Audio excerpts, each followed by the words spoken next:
Warning, this book is pro-guns and pro-police. Hello Geeks and Ghouls, today we talk about Endless Night by Richard Laymon, and this is at the same time one of the most Richard Laymon novels and one of the least Richard Laymon novels imaginable.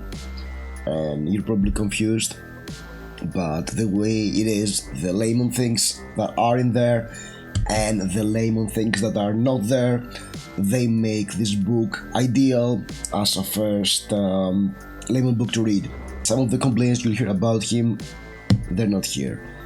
But your horror/thriller fan will probably enjoy this book without all those icky stuff we often see when reading some Laymon novels and we're like, yes, I'll pass. No, it's not.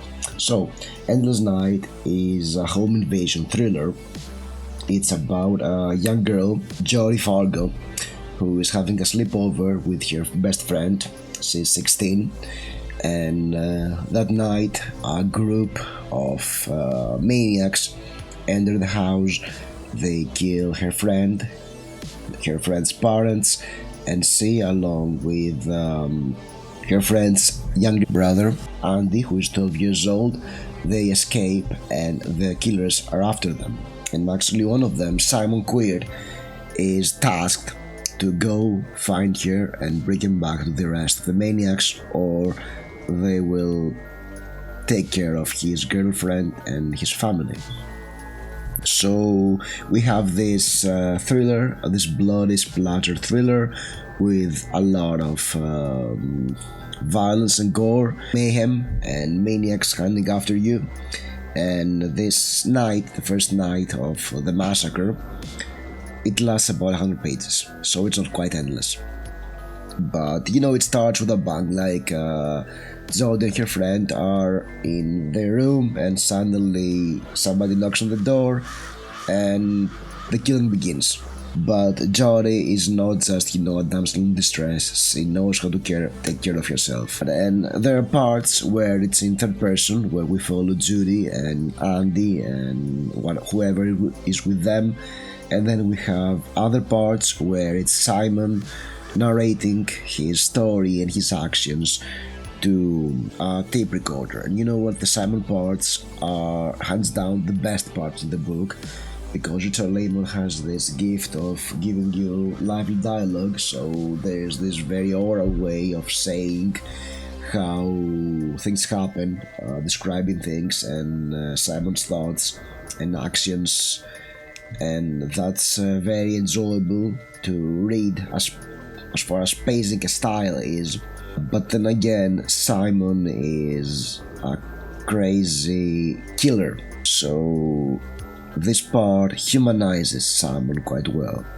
But while it humanizes him and makes him feel like, a person who would be next door, hopefully not, it also does not make him sympathetic. Maybe Simon wants to appear sympathetic in his narration, but the way he comes off, he's definitely not sympathetic, and that's quite an accomplishment for the author.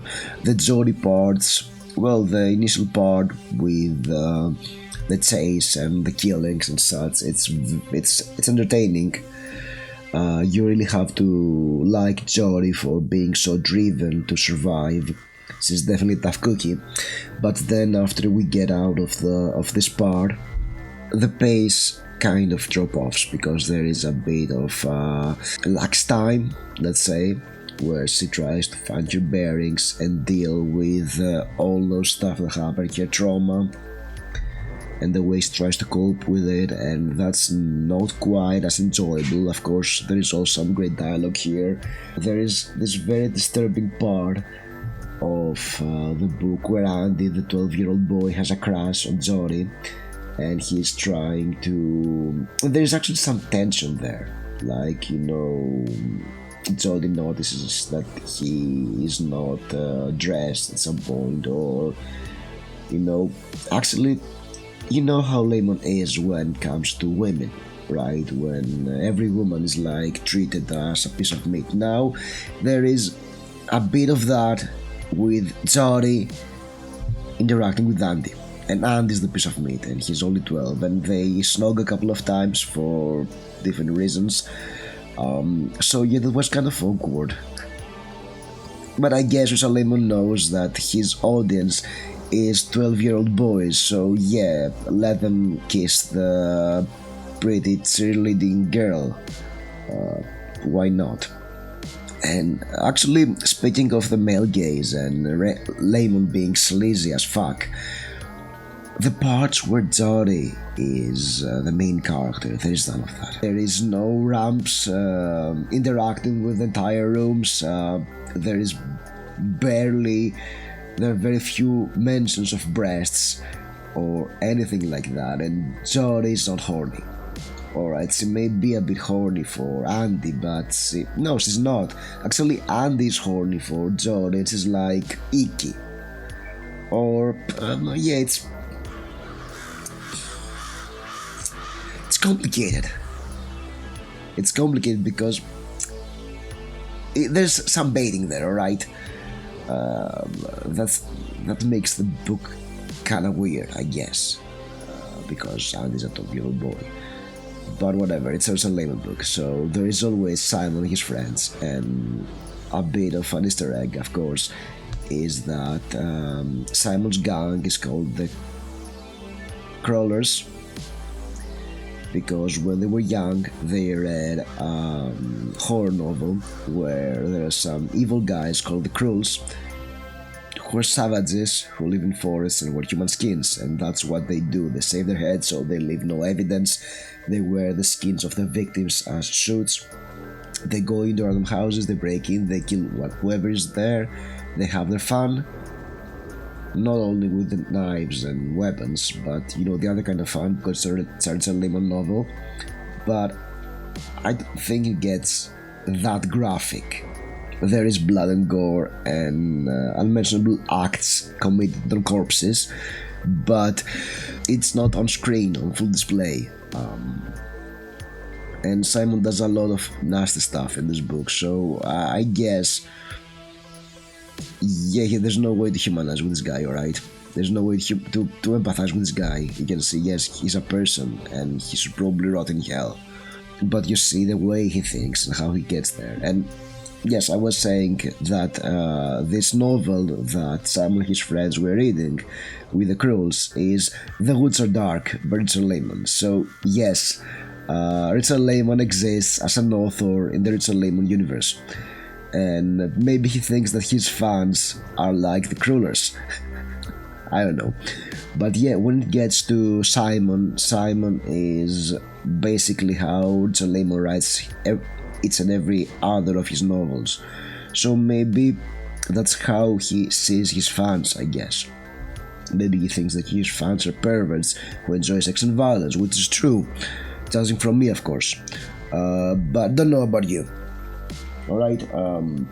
Don't know. I'm not judging, alright? We're adults here, as long as it is consensual, blood and gore, and other icky stuff on the pages, not judging.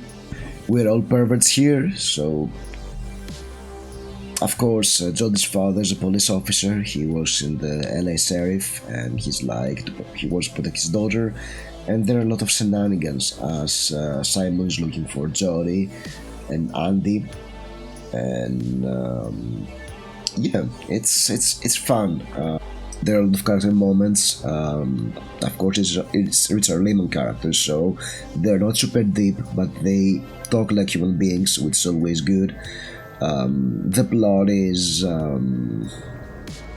sort of zigzagging, I guess, and there are some parts where the pace is getting a bit slower, but yeah, I don't mind that really. And yeah, it's not a breakneck speed chase through the night as I was expecting it to be, so there was a bit of a disappointment. There are some lax moments here and there, and there is enough of the good gory stuff to keep you interested if you're a fan of horror and very bloody thrillers. but at the same time, the creepy elements of Richard Laymon book. This is the omnibus. I haven't read Midnight Slayer yet. I don't know where I get to it. I just wanted to read Endless Night because I was hearing it was good.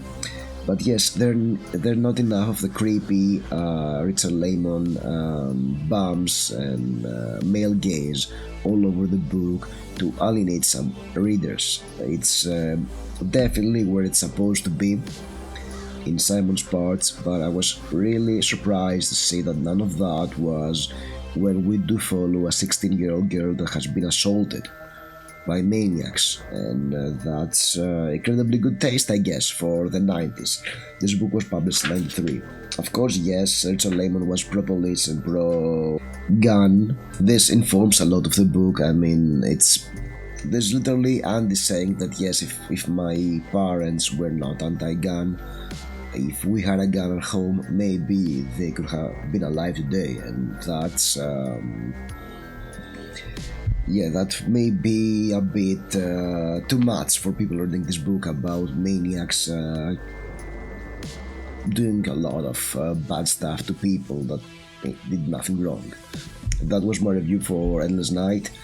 I know that a lot of people on BookTube have read this one and have good things to say. I have to say that it was one of the better Richard Laymon novels, not my favorite one, but I was definitely impressed by how tasteful it was at some points. So that's a big plus. So if you read this book, leave a comment with your opinion below, and I'll see you soon. Thank you for watching.